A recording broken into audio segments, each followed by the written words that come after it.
akan mempersembahkan biografi Fatmawati.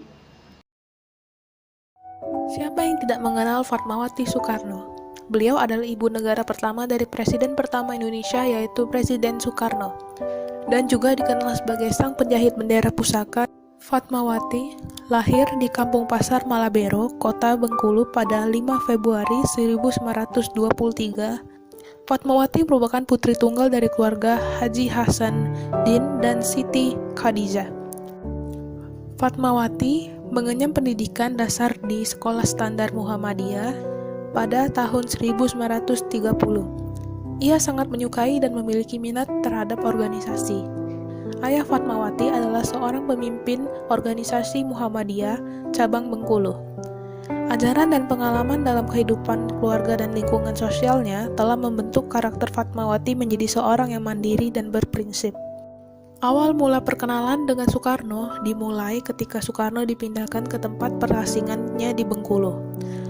Lalu di sana Soekarno bekerja sebagai pengajar di sekolah Muhammadiyah dan akhirnya bertemu Fatmawati. Kedekatan mereka pun terjadi pada tahun 1938. Kedekatan ini membuat pertengkaran hebat antara Inggit Ganarsi, istri Soekarno pada saat itu, dengan Soekarno. Lalu, demi mendapatkan Fatmawati, akhirnya Soekarno pun melamar Fatmawati dan berpisah dengan Inggit Ganarsi. Soekarno dan Fatmawati menikah pada tahun 1943. Sejak saat itu, ia mendampingi Bung Karno dalam perjuangan mencapai kemerdekaan Indonesia. Dan akhirnya mereka dikaruniai 5 orang anak, yaitu Guntur Soekarno Putra, Megawati Soekarno Putri, Rachma Soekarno Putri, Sukma Soekarno Putri, dan Guruh Soekarno Putra. Setahun setelah pernikahan mereka, Jepang menjanjikan kemerdekaan untuk Indonesia. Fatmawati kemudian berpikir bahwa memerlukan bendera merah putih untuk dikibarkan di Pegangsaan nomor 56. Lalu, Fatmawati saat itu sedang hamil tua menghabiskan waktunya untuk menjahit bendera.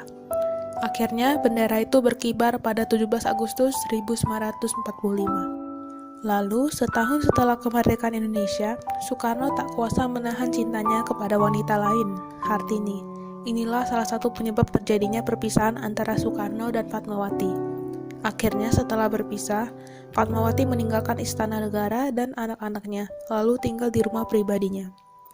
Pada Mei 1980 di Kuala Lumpur, Fatmawati meninggal dunia karena serangan jantung ketika dalam perjalanan pulang umroh dari Mekah.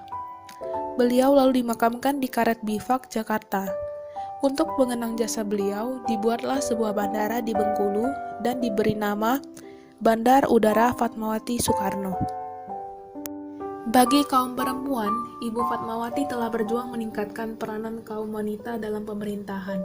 Perjuangan Ibu Fatmawati ternyata telah mampu melampaui batas-batas pemikiran para pejuang bangsa pada umumnya.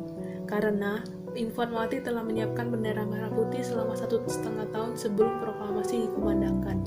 Disinilah sebuah fakta telah berbicara bahwa Ibu Fatmawati tidak sekedar berperan sebagai penjahit sebuah bendera pusaka, sebagaimana yang hanya dipahami oleh generasi masa sekarang. Akan tetapi, jiwa dan semangat juang yang telah diperankan beliau terasa sangat jauh dan sangat mendalam. Terima kasih Ibu Fatmawati.